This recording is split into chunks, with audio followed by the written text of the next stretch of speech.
Karena ihsan ini adalah ibadah hati. Ya. Wa dzalika yahulu bainahu wa baina iradatil ma'asi.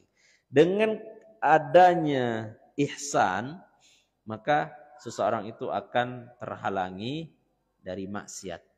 Keinginan untuk maksiat aja terhalangi. Keinginan ya. Keinginan untuk bermaksiat aja itu enggak ada. Akan dihalangi oleh ihsan tadi. Ihsan, derajat ihsan inilah yang akan menghalangi keinginan untuk bermaksiat. Fadlan an muwaqa'atihi, apalagi melakukannya. Keinginan saja itu ya jauh ya darinya, apalagi ya untuk melakukannya. Fa idza kharaja min dairatil ihsan, nah di sini dia poin pentingnya. Jika seseorang keluar dari wilayah ihsan, atau dengan kata lain, jika seorang itu tidak sampai pada derajat ini, maka fatahu suhbatu rufaqa al-khasah wa aishuhum al-hani. Kalau seorang tidak sampai pada derajat ini, terhalang dari derajat ihsan, maka dia akan terhalang dari ya teman-teman yang soleh. Dia akan terhalang dari teman-teman yang soleh. Kalaulah keinginan hatinya hanya untuk main-main, sendau gurau, memperturutkan hawa nafsu, ceritanya dunia saja, kerjaan, penghasilan, orang soleh nggak akan mau dekat dengannya, Pak. Tidak mau dekat. Bukan berarti kemudian ya memboikot total, tidak. Kalaupun bertemu hanya tegur sapa apa adanya atau ala kadarnya. Apa kabarnya? Kalau ada nasihat, dia sampaikan nasihat. Kalau ada yang salah, dia ingatkan yang salah. Ala kadarnya. Tapi kalau untuk jadi teman dekat, jangan harap. Kenapa demikian? Karena orang soleh pun tidak mau ngambil resiko. Kalau berteman dengan orang yang sukanya cerita tentang dunia saja, sikit-sikit cerita tentang main-main saja, sendau gurau saja, hal-hal yang sia-sia, yang dia rasa tak kurang manfaat lah, nggak ada nambah iman gitu. Nggak ada nambah amal kalau berteman dengan kawan ini. Orang soleh, dia akan mengatur jarak. Dia akan mengatur jarak. Dia tak akan mau jadikan teman yang seperti ini seperti teman terdekat. Nggak mau. Tentu dia akan mencari orang yang lebih semangat beramal, lebih kuat ilmunya. Ini ya orang-orang seperti itu yang akan dia cari. Nah ini maksud perkataan beliau. Kalau seseorang dalam hatinya yang terpikir adalah jauh daripada zikir, ya jauh daripada cinta Allah, jauh daripada khauf dan roja, maka jangan harap teman-teman yang soleh itu merapat kepadanya. Jangan harap. Mereka akan mundur teratur. Demikian. Nah kalau kita jauh daripada teman soleh, apakah ada kehidupan yang menyenangkan? Tidak ada. Tak ada kehidupan yang menyenangkan kecuali bersama dengan teman yang soleh. Karena teman yang soleh adalah mereka adalah teman-teman yang sebenarnya. Ketika salah, ya kita dibilangnya salah. Ya, ketika benar, ya kita dibenarkan. Adapun teman yang toleh, lawan daripada soleh, kalau kita salah pun dibenarkannya.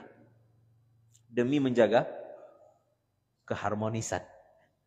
Demi menjaga kebersamaan. Nah, kalau terlalu cerewet kali awak, sikit-sikit awak salahkan lah dia.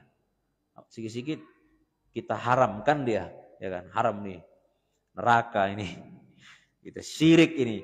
Kalau sikit-sikit itu yang keluar, kalau sikit-sikit itu kita bilang ke dia, akan membuat ya, retak hubungan, kebersamaan. Nah, itu kan was-was syaitan seperti itu dia. Itulah godaan syaitan. Ya.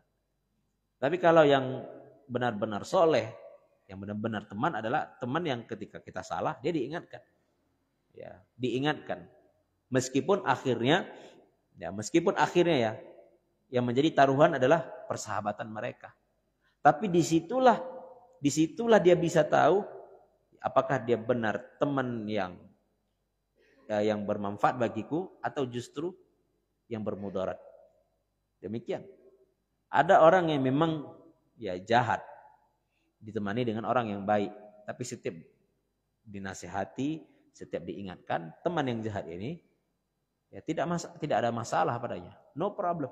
Justru dia senang ketika diingatkan tentang kesalahannya, justru dia senang. Bahkan ketika didiamkan kesalahannya, dia marah. Kenapa kau diamkan? Kau tahu itu salah, kenapa kau nggak bilang ke aku? Biasanya begitu. Nah yang seperti ini, berarti dia merasakan manfaat. Ada hal yang sangat menyenangkan berteman dengan teman yang soleh. Dan teman yang soleh pun sangat senang. Ada hal yang menyenangkan, kenapa? Setiap kali kita nasihati, dia terima. Dia terima dengan lapang dada. Berarti saling merasakan kesenangan. Yang jahat, yang masih jahat tadi, merasakan kesenangan berteman dengan yang soleh. Yang soleh tadi merasakan kesenangan karena teman ini menginginkan kebaikan. Ada bibit-bibit kebaikan yang cukup besar pada dirinya. Sehingga berpotensi untuk bisa menjadi baik. Tinggal menunggu masa saja. Tinggal menunggu waktu. Dia akan berubah menjadi baik. Bahkan bisa jadi menjadi lebih baik daripada teman yang satunya lagi. Demikian.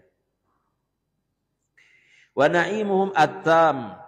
Fa in aradallahu bihi khairan aqarrahu fi dairati umumil mu'minin. Nah, di sini poin penting juga. Kalaulah Allah Subhanahu wa taala, jika memang Allah Subhanahu wa taala menginginkan kita, menginginkan kebaikan pada kita, maka dia akan membuat kita bersama dengan orang-orang yang beriman. Orang-orang yang beriman. Orang beriman ini orang yang jauh dari maksiat, Pak. Jadi kalau kita memang dikehendaki oleh Allah Subhanahu wa taala untuk mendapatkan kebaikan, maka kita akan dibuat bersama dengan orang-orang yang beriman. Kita dibuat nyaman, ya, tenang, ya, bersama dengan orang-orang yang beriman. Fa in asahu bil ma'asi. Nah, tapi kalau orang itu bermaksiat, ya dengan berbagai macam maksiat, allati tukhrijuhu min dairatil iman, yang itu dapat menyebabkan dia keluar dari wilayah iman. Perhatikan di sini. Ibnu Qayyim mengatakan, jika kita adalah orang-orang yang baik, ya, jika Allah SWT menginginkan kebaikan pada diri kita, maka tandanya adalah kita bersama dengan orang-orang yang beriman, dengan orang-orang yang baik. Itu pertanda Allah menginginkan kebaikan pada diri kita. Tapi kalau kita jauh dari orang-orang yang beriman, apa sebab? Maksiat. Maksiat yang kita lakukan itu menyebabkan kita jauh daripada orang-orang yang beriman. Maka itu ya lambat laun akan mengeluarkan kita dari wilayah iman. Seorang yang tadinya sudah di wilayah iman, ketika dia bermaksiat dengan berbagai macam maksiat, maka dia akan keluar dari wilayah iman menjadi Islam. Itu maksudnya. Bukan berarti kafir, jangan salah paham. Kalimat keluar dari wilayah iman itu tidak bermakna kafir.